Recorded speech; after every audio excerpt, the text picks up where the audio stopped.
Hello people of the tube, and welcome back to another review. If you're wondering why I'm taking a shit while reviewing this film, it's because this movie was a piece of shit.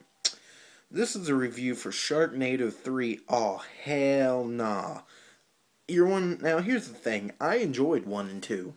In fact, I thought they were pretty decent, badly bad films. They were goofy, they were entertaining, and they were enjoyable. The jumping the shark moments were what they were, jumping the shark, and it couldn't be entertaining.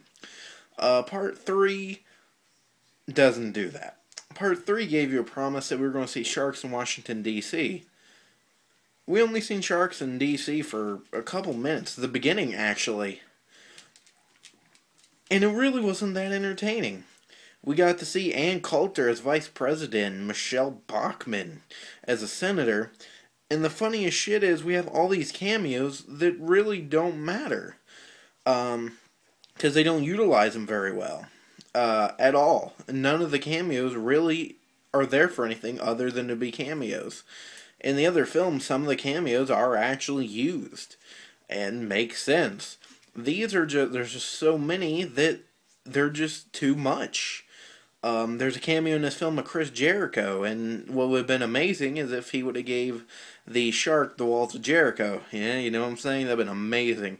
But they didn't do that, because they didn't utilize any of them very well. They just killed off ones who you could have cared less about.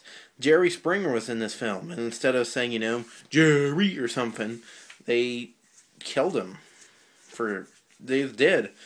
But then you have cameos like Michelle Bachmann and Ann Coulter, but they're untouched. In fact, there's a scene where she shark surfs down the stairs of the White House. And I'm sitting there wishing they'd both die. Because how do you put political figures in a horror film and don't touch either of them? That is some shit. That'd be like putting Bill Clinton in a movie and not using a dick joke. But it's about Finn. He goes to D.C. to accept an award for pretty much saving humanity. Sharknado comes, fucks up D.C., and then his family's down in Orlando. The sharks come to Orlando and continue to fuck him up. Tara Reid plays his wife, who's now pregnant with their son, and some bitch is their new daughter. And then Nova comes back from the first film, who was one of my favorite characters from the first film, is back, and she's probably the best character in the film.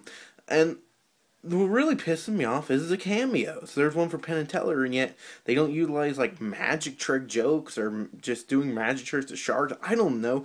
The cameos are useless. The story is stupid. And the ending, oh my god, I've never been so excited for an ending in my life. And then the big news comes, there's going to be a Sharknado 4. This is the worst one in the series so far. 1 and 2 were decent, bad films that are fun. This one is a thumbs down. I hated it. I kept hoping it would end. The acting got worse, special effects, everything just got worse, and it's not a good film. It's a thumbs down. I hated it. I doubt if I'll watch 4. I probably will, just to continue these reviews for the movies. So, peace.